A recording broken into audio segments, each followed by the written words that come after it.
isa, ang event dito sa Bonaspas, kung saan nagkakagulo ang lahat. Lahat halos na Star Trek dito sa pagdating ng ating Vice Presidente sa bayan ng Daet.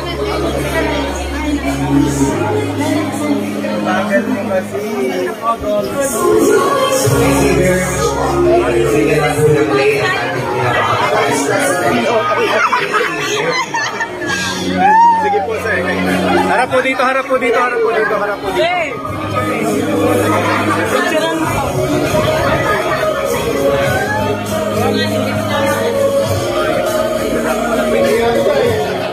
Namin sa inyo, mga kababayan namin, sa pagkakataon na ibinigay ninyo sa amin na makapaglingkod para sa ating bayan. Maraming salamat po sa inyo.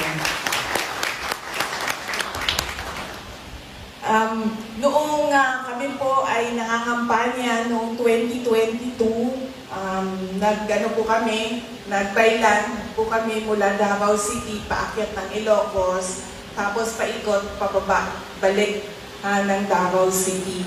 Dumaan po kami dito sa area ng Bicol at pagkatapos ko pong nanalo bilang Vice President at naupo bilang Vice President, isang beses lang po ako nakabalik doon sa Naga para po doon sa problema namin sa mga teachers na naging biktima ng krimen doon sa Naga. Mabilis lang yung biyahe namin noon. Pinuntahan lang namin yung mga teachers at kinausap namin sila.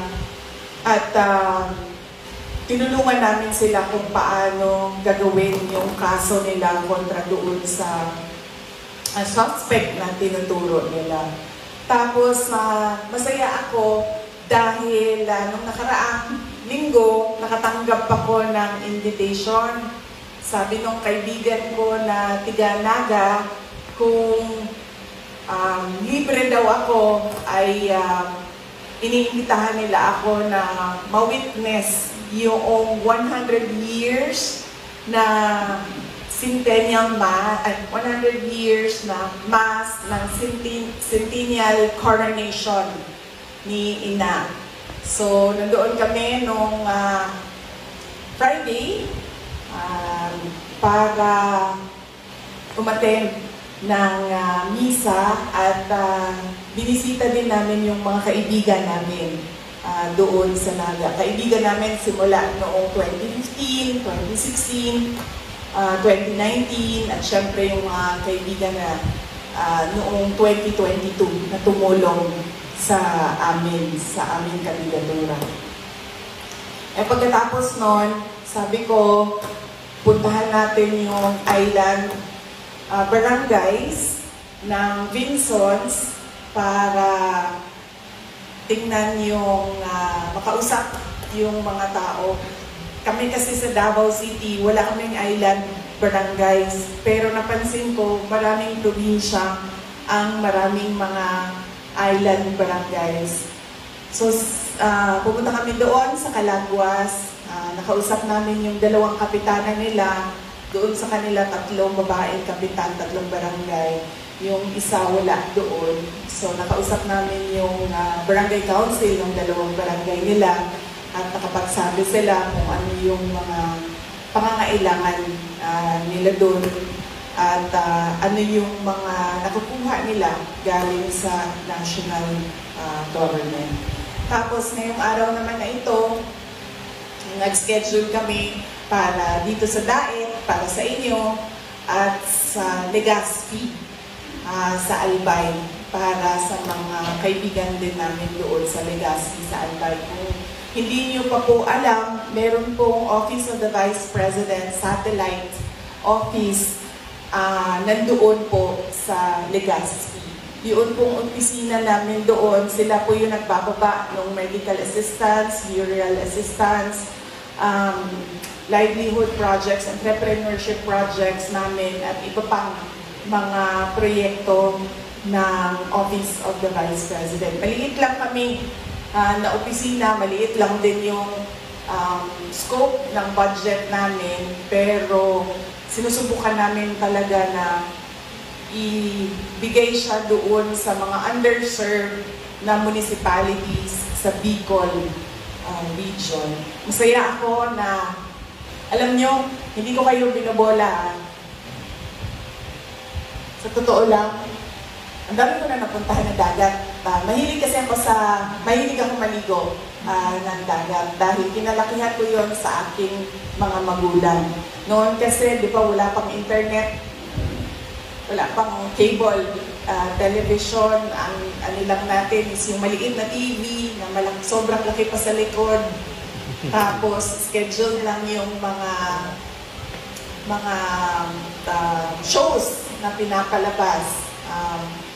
So, ang aking mga magulang, kapag Saturday or Sunday, lagi pag Sunday, dinadala kami sa dagat, doon sa Davao City. So, parang picnic ba? Doon kakain ng lunch, maliligo, tapos uwi na kaagad sa bahay. Kasi malapit lang din, may mga coastal barangays kasi ang Davao City. At noon, sobrang ganda pa ng mga coastal barangays namin dahil hindi pa siya polluted. Sobrang linaw pa. Naalala ko pa, mabato siya, hindi siya ganito kaganda na buhangin siya. Doon sa amin mabato, pero malinaw yung tubig. Yun yung naalala ko. And syempre, kapag yun ang paulit-ulit na ginagawa nung ikaw ay bata pa, nadadala mo siya kapag ikaw ay may edad na. So, ako, nag-iisip na mamasyal, lagi ang una niyan is kung nasaan yung dagat. Tapos, noon, nabisita ko ang Masbate dahil nagka-problema, kung maalala ninyo, nung DepEd ako, nagka-problema sila sa NPA doon dahil may enkwentro na malapit sa paaralan. Tapos, yung mga bata at yung mga guro ay natakot na pumasok sa school, kaya pinuntahan namin, nag-request kami ng stress debriefing sa mga first responders ng Department of Education. Kinausap namin yung mga bata at kinausap namin yung mga teachers na kung anong gagawin, kung takot pa yung bata pumasok or takot yung teacher na pumasok. So nakabisita ako sa Masbate at nung panahon na yon, sobrang dami ng binisita namin na municipality kasi lahat sila apektado. Naghahabulan kasi yung operation ng military tsaka ng hinahabol nila na NPA. So, yung magkadikit-dikit na mga municipality, apektado sila. Pila ka buka ito ang diyatuan ito? 7 municipalities yung binisita namin sa Masbate. Tapos, kailangan namin mag-overnight doon at nag-overnight kami sa Municipality of Balud sa Masbate. Sobrang ganda nung kanilang dagat doon sa Masbate. Nasabi ko na isa yon sa mga pinakamaganda na nakita ko. Pero nung pumunta ako dito sa Camarines Norte, pumunta ako sa Calanguas, walang makakatalo sa Camarines Norte na ganda nung islands ninyo. Sobra. Akala ko nga, di ba lagi na sinasabi ng mga tao na sa Palawan, syempre Boracay na talaga yun eh. World known na siya. Pero pag magtatanong ka sa mga tao na nakaikot ng Pilipinas, sasabihin nila maganda sa Palawan. Maganda ang dagat sa Palawan. Nakapunta akong Palawan sa Coron, pero masasabi ko talaga na yung mga dagat dito sa Bicol region, sila yung mga nasa taas, top of the list. At nasabi ko talaga na walang mga katalo kasi nakapunta na rin ako ng Phuket, Thailand. Walang makatalo talaga sa ganda ng mga isla ng Pilipinas. Meron ako nakita na sa tingin ko lalaban dito sa Bicol region. Pero hindi kasi ako nakapunta doon sa island. Nakikita ko lang siya sa airplane. Kapag mababa na yung lipad ng airplane, nakikita ko yung mga islands nila. Pero hindi ko pa yun napuntahan ang Sulu. Ang mga islands doon sa tabi ng Pulo, sobrang ganda yung kanilang lugar. Isa yun sa mga pangarap ko na mabisita yung mga island barangays ng Pulo doon sa probinsya ng Sulu. Kaya yun, sobrang saya namin at masaya din kami dahil pagdating namin doon, sabi ng mga taga-Calagwas, sabi nila, ay, ang swerte mo kasi ganitong panahon, maano na daw yung dagat? Maalon, yes, maalon na daw yung dagat. Sabi niya, bihira na ang tumatawid dito pag ganitong panahon kasi malaki na yung mga alon. Pero noong 2 araw na nandun kami, maganda yung panahon. Pinagbigyan, sabi ko nga doon sa isang banggero, sabi ko pinagbigyan kasi kami ng Diyos. Tumawa siya ng tumawa. Kahit si Mayor kanina, doon sa Vinsons, nag-courtesy call ako sa kanya sa Municipal Hall. Sabi niya, alam mo, ngayon lang ako nakabiyahe ng Calagwas na ganitong panahon na walang alon sa dagat. So, sobrang saya dahil pinagbigyan ni Ina ang pag-ikot sa Bicol. So, yun po, yung iba ko pong mga pinagdadaanan, alam niyo naman na po yun. Hindi ko na po ikukwento ulit sa inyo lahat. Sa totoo lang, hinahanap nila ako doon ngayon sa House of Representatives kasi pinag-uusapan nila ang budget ng Office of the Vice President. Siguro naka-live stream sila doon, hinahanap nila ako. Pakisabi na lang, nandito ako sa inyo. Sabi ko sa kanila, binibigay ko na yan sa inyo kung anong gusto niyong gawin sa budget ng Office of the Vice President. Bahala na kayo. Basta kami, kung anong meron, yun ang tutuloy-tuloy ang trabaho ng Office of the Vice President. Kung ano pong matulong namin sa opisina namin, sa Legazpi, Albay, ang coverage po nila ay buong Bicol region. Konti lang po yan sila pero sinusubukan nila na mapuntahan lahat. Kung ano pong matulong namin, ipaalam niyo po sa amin dahil alam ko na pinili ninyo ako para magtrabaho sa bayan.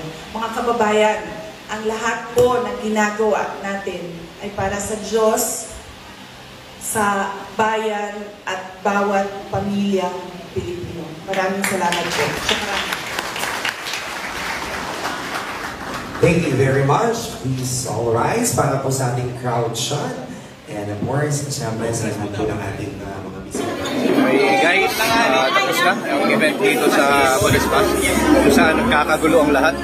Lahat halos na Star Trek dito sa pagdating ng ating Vice Presidente sa bayan ng Daet.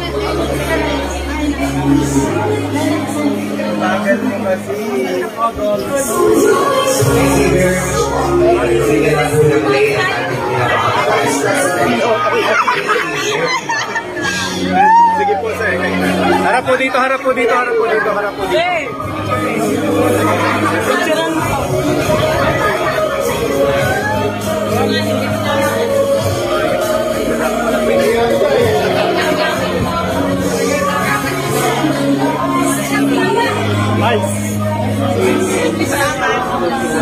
Ayan, may nakalagay na We Love You, BP Sara. Duterte! Duterte! Duterte! Duterte! Salamat,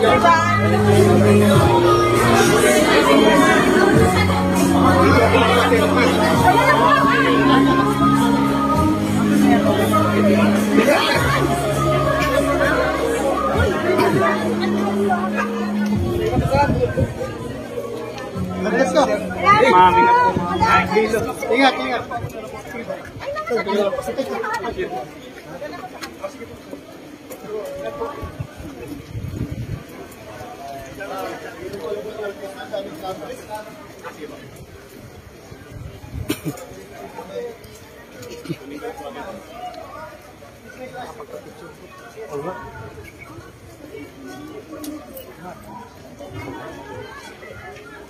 Asa si Mayor?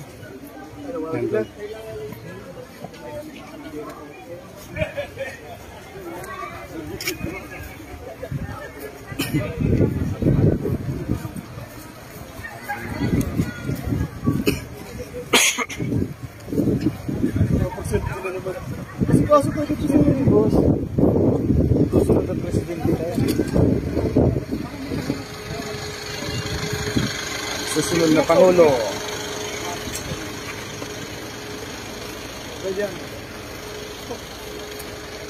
Thank you, ha? Thank you. Hey, tayo lunch tayo. Yeah. Sir, Thank you. may lunch tayo. Diyan mo na kami. Lahat po, lahat. Ano po ang inyong masasabi? Thank you. I'm an forever You're late. loyal fan.